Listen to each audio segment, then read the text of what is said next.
জুলাই গণ অভ্যুত্থানের শহীদ ১২০ জনের লাশের পরিচয় মেলেনি এখনো। বিস্তারিত দেখুন অগ্রযাত্রা ডেস্ক রিপোর্টে।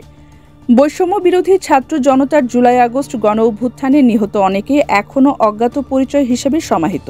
রাজধানীর বিভিন্ন কবরস্থানে অন্তত ১২০ জন শহীদকে দাফন করা হয়েছে বেওয়ারিশ মরদেহ হিসেবে।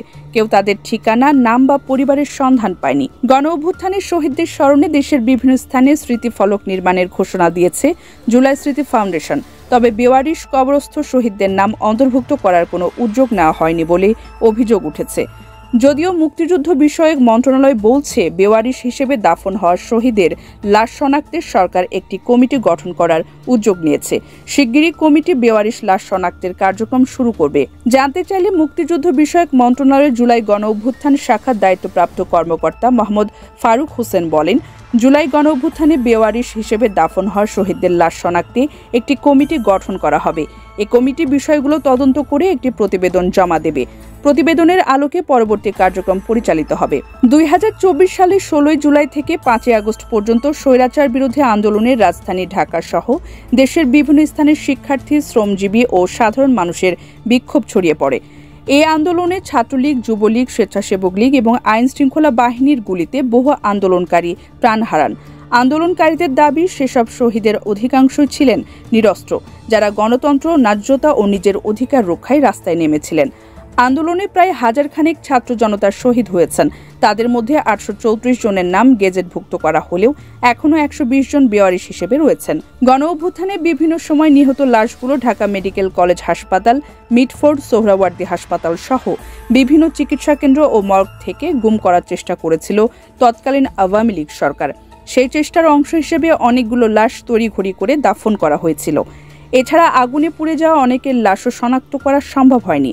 এমন অন্তত ১২০ জন শহীদের মরদেহ পরিচয় না থাকায় বেওয়ারিশ হিসেবে দাফন করা হয়। নিহতদের পরিবারের কেউ কেউ তখন নিখোঁজ আত্মীয়কে খুঁজে না পেয়ে কবরস্থানের আশপাশে ছবি হাতে ছুটে বেরিয়েছিলেন, কিন্তু অধিকাংশ মরদেহরই কোনো আইনি প্রক্রিয়ার মাধ্যমে শনাক্ত হয়নি। অনুসন্ধানে জানা গেছে, রাজধানীর আঞ্জুমান মুফিদুল ইসলাম সংস্থার উদ্যোগে ১১৪টি মরদেহ বেওয়ারিশ হিসেবে দাফন করা হয়েছে।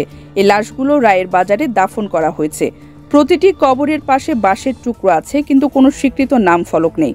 গত বছরের নভেম্বর-ডিসেম্বরের সময়ে সরকার গণ অভ্যুত্থান সংক্রান্ত বিশেষ সেল গঠন করলেও এখনও তাদের চূড়ান্ত শনাক্ত তালিকা প্রকাশ হয়নি।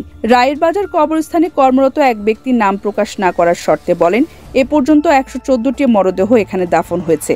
বেশিরভাগই রাতের আধারে আনা হয়, আত্মীয় স্বজন কেউ থাকেন না। সংশ্লিষ্টরা বলছেন, জুলাই আগস্ট গণ অভ্যুত্থানের সাধারণ ছাত্র জনতা বুক পেতে দিয়েছিল বলেই আজ আমরা কথা বলছি, কিন্তু অন্তর্বর্তী সরকার এখনও তাদের স্বীকৃতি দেয়নি। অন্তত তাদের নামটুকু ইতিহাসে থাকা উচিত। তাদের দাবি, ডিএনএ নমুনা সংরক্ষণ করে পরিচয় নিশ্চিত করতে হবে। এর মাধ্যমে শহীদ পরিবারগুলোর অন্তত কিছুটা হলেও শান্তি পাবে, কিন্তু অন্তর্বর্তী সরকার সে পথে হাঁটেনি। মানবাধিকার সংগঠনগুলো বলছে, আন্তর্জাতিক মানদণ্ড অনুযায়ী আন্দোলন বা সংঘর্ষে নিহতদের পরিচয় নিশ্চিত করা রাষ্ট্রের দায়িত্ব। এই ঘটনায় দীর্ঘ সময় পেরিয়ে যাওয়ার পরও কোনো তদন্ত প্রতিবেদন, মৃতের তালিকা বা ডিএনএ ডাটাবেজ প্রকাশ না হওয়া গভীর অবহেলার প্রমাণ। তারা দ্রুত ডিএনএ পরীক্ষার মাধ্যমে পরিচয় শনাক্ত করে রাষ্ট্রীয়ভাবে শহীদদের সম্মান জানানোর আহ্বান জানিয়েছেন। ১২০ জন অজ্ঞাত পরিচয় শহীদ এখনও চিহ্নিত না হওয়ার ফলে তাদের পরিবারের যথাযথ মূল্যায়ন, মর্যাদা ও মূল দাবি বিলম্বিত হচ্ছে। রাজধানীর বিভিন্ন কবরস্থানে বাঁশের মাধ্যমে পরিচয় শনাক্তের বদলে এখন সময় এসেছে দ্রুত সংশ্লিষ্ট কর্তৃপক্ষের উদ্যোগে ডিএনএ শনাক্তকরণ, নাম ফলক স্থাপন এবং রাষ্ট্রীয় পুনর্বাসন প্রক্রিয়া নিশ্চিত করার।